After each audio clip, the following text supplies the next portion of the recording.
Bugun farzandlarimiz bizlarga umra safar yo'llanmasini hadya qilishdi. İçimizga sig'maydigan bu xursandchilik. Nahotki biz Janobimiz sollallohu alayhi vasallam yashagan shaharlarini va ular keyinchalik qo'nim topgan shaharlarni o'z ko'zimiz bilan ko'ramiz. Odam alayhissalom, Ibrohim alayhissalom, u kishining oila a'zolari, Payg'ambarimiz sollallohu alayhi vasallam, u kishining oila a'zolari, sahoba ikromlar yurgan yo'llardan yuramiz. Naqadar baxtli lahzalar. Allohimga hamdlar bo'lsin bu safarni bizlarga nasib qilgani uchun. O'sha kunni shunaqangi intiqlik bilan kutdikki, buni sizga ifoda qilib bera olmaymiz. Bugun biz vatanimizdagi Islom Abdug'aniyevich Karimov nomidagi xalqaro tayyorgargohga keldik. Bizni kutib olgan jamoa bizlarga tegishli bo'lgan hujjatlarini va bizlarga sovg'alarni topshirishdi. Birin-ketin tayyoraga kirdik.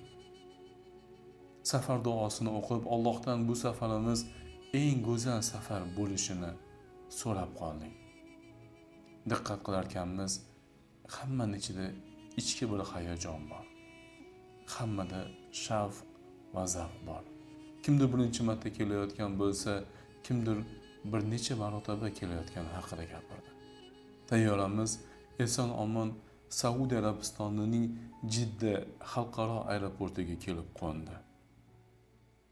Nihoyatda nurli bir yigitlar bizani kutib olishdi. Hammamizni kelganimizni tekshirib olishganligidan keyin navbat bilan tayyorlab qo'yilgan avtobuslarga joyladik. Hammamiz intiqlik bilan kutgan Madinai Munawvaraga yo'lga chiqdik. Yo'lda ketar ekanmiz, bizani kutib olgan yigitlar Madinai Munawvaraning fazilatlari haqida, u yerda qanday namozlar o'qish kerak, o'zimizni qanday tutishimiz kerak haqida bizlarga bir boshdan gapirib berishdi. Janobimiz sollallohu alayhi vasallamning shaharlariga kirib kelar ekanmiz, bizlarga ajib bir ma'lumot berishdi.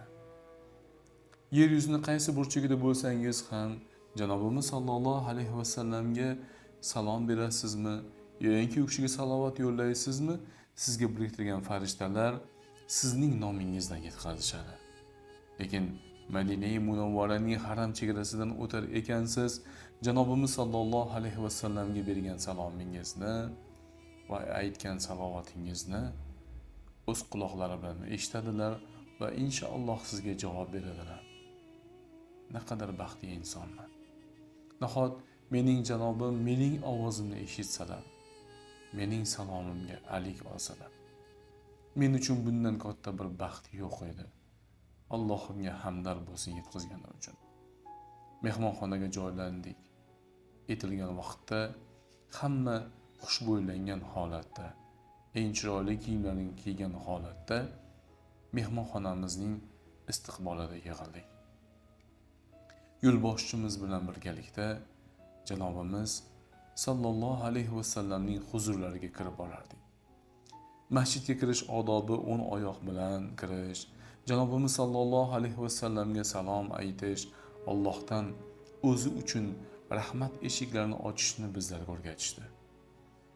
Ko'zimiz yer yuzidagi eng go'zal manzaraga, Janobimiz sallallohu alayhi vasallamning muqim topgan bir joylariga, Madinai Munawvaradagi Masjidul Nabaviyga tushdi. Assalomu alaykum va rahmatullohi va barakatuh. Ya Rasululloh sallallohu alayhi vasallam. Dimog'imizga shunday bir xushbo'y hid kelib urildiki, bu hidni yer yuzini hech qaysi bir burchagidan topa olmaysiz. Bizni kutib olgan yo'lboshimiz shoshilmasdan Masjid Nabaviyning tarixi, odobi, u yerda qanday namozlar o'qish kerakligi haqida tartib bilan tushuntirib bordilar. Erkaklarimizni navbat bilan Janobimiz sallallohu alayhi vasallamning huzurlariga, u kishiga va u kishining ikki izdoshlari bo'lgan Abu Bakr va Umar radhiyallohu anhumlarga salom berishga bizni boshladilar. Naqadar go'zal manzara. jannat bog'laridan bir bog'. Yer yuzidagi eng sakinat, eng oromgoh joy. Janobimiz sallallohu alayhi vasallamning huzurlariga yaqinlashar ekanmiz. Nahot Robbim meni qadamimni shu yerga yetkazding. Nahot men gunohkor bandangni insonlarning eng yaxshisi bo'lgan, sen yaratgan xilqatlarning eng go'zali bo'lgan kishiga salom berishga imkon berding. Borgan sari ichimizdagi bu his-tuyg'u bizlarni yana ham shavq va zavq bilan Janobimiz sallallohu alayhi vasallamga yaqinlashtirardi. Ko'zlarimiz to'la yosh, qalbimiz to'la quvonch. Mana shu yerda Janobimiz sallallohu alayhi vasallam bor ekan. Assalomu alaykum va rahmatullohi va barakatuh. Ya Rasululloh sallallohu alayhi vasallam. Siz bizlarga Robbimiz azza va jallaning risolatini to'liq va to'g'ri holda yetkazdingiz. Biz bunga guvohimiz, ya Rasululloh. Assalomu alaykum va rahmatullohi va barakatuh. Ya Abu Bakr Siddiq. Siz Janobimiz sallallohu alayhi vasallamga sodiq do'st bo'ldingiz. Haqiqiy sidiqlikni ko'rsatib berdingiz. Bunga biz guvohmiz. Assalomu alaykum va rahmatullohi va barakatuh. Ya Umarul Foruq. Siz adolat ramzi bo'ldingiz. Payg'ambarimiz sallallohu alayhi vasallamning oldilarida turdingiz. U kishining izdoshlari Abu Bakr Siddiqning yonlarida turdingiz.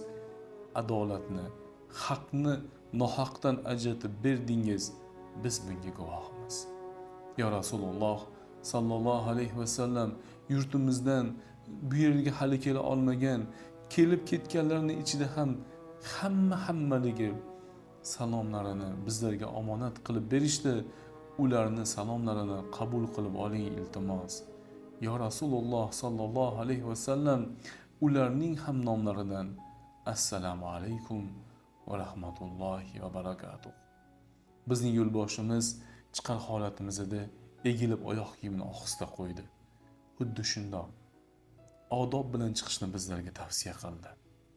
Hammamiz ham egilib oyoq kiyimimizni yerga qo'yar ekanmiz, hech qanday ovoz Janobimiz sallallohu alayhi vasallamga ozor bermasin deya ta'kidladilar. Alhamdulillah.